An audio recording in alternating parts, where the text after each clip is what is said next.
The transport shuttle rumbled through the inky void as I gazed out the viewport at the passing star fields. The nebulae and galaxies were a cosmos away from the cramped, chaotic battle cruisers I had just left behind. Despite the fatigue plaguing my body, my mind was restless, unable to detach from the horrors witnessed.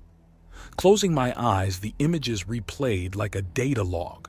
The thunderous boom of proton blasts splitting the blackness open. The shrill scream of alarms right before a torpedo detonated, sending plumes of sparks erupting. The acrid tang of melted durasteel mixed with ash and debris. And the eyes, staring vacantly into space, belonging to cadets barely old enough to complete training. I was supposed to be one of the lucky ones, sent back to base after taking shrapnel damage to my exosuit leg.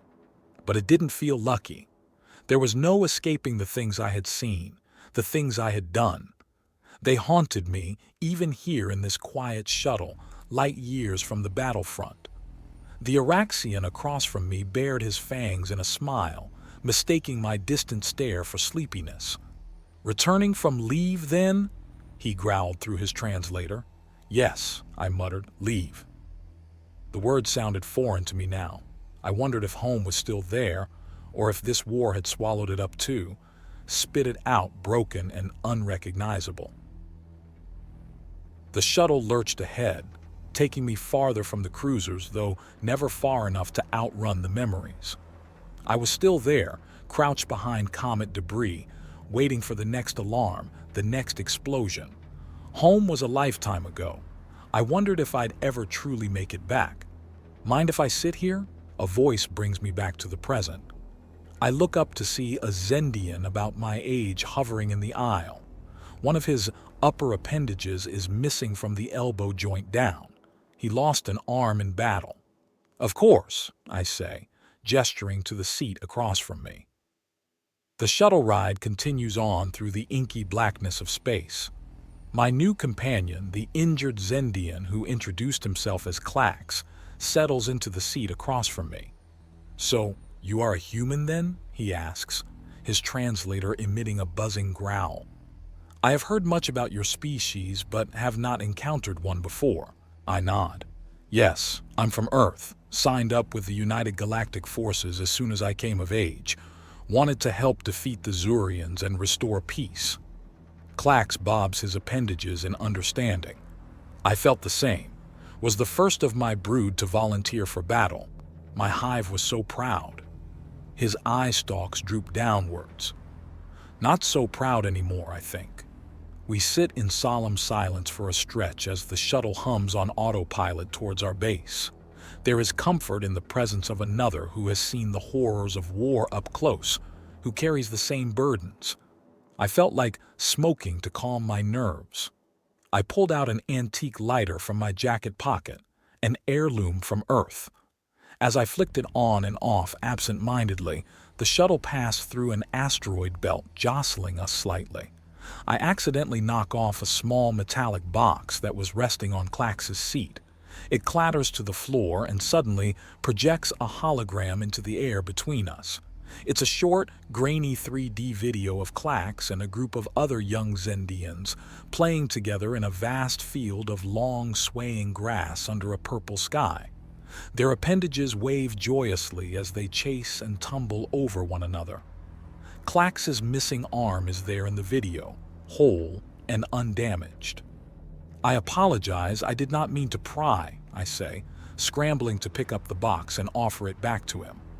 Clax shakes his eye stalks. "No need for apology, friend.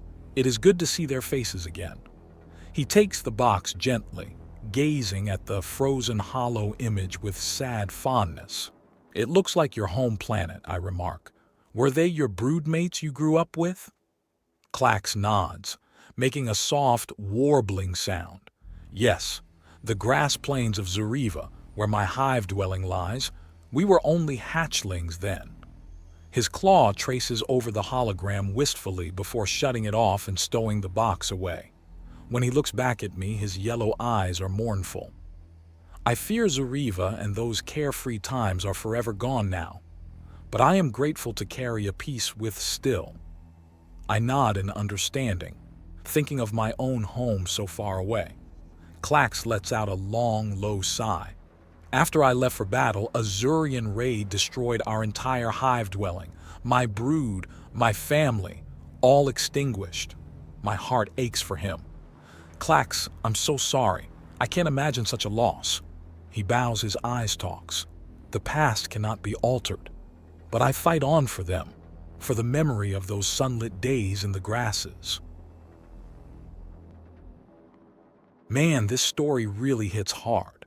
It's crazy how it plunges you right into the chaos of space battle with all the explosions and debris. I felt like I was right there crouching behind those comets with the soldier, just waiting for the next alarm to sound.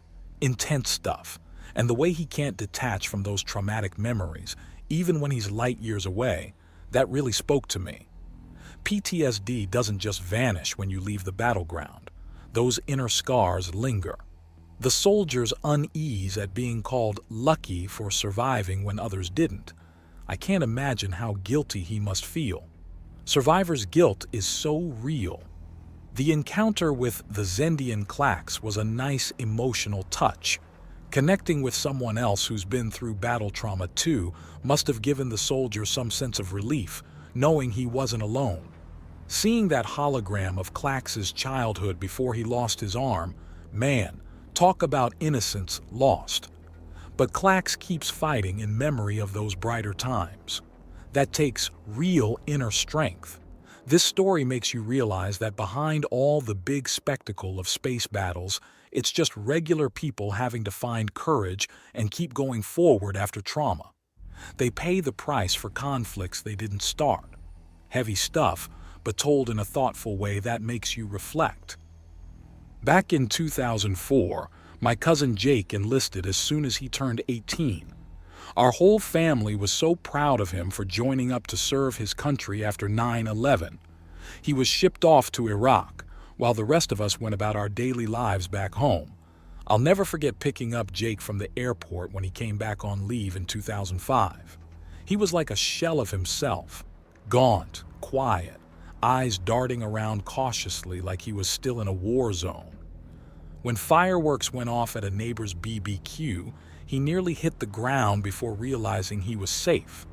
At the time, I just figured Jake was tired from his tour, but I realized it was more than that when he woke up screaming from nightmares every single night. He'd never talk about what he went through over there, but it was clearly traumatic. Years later, Jake confided some of the horrors he witnessed that still haunted him.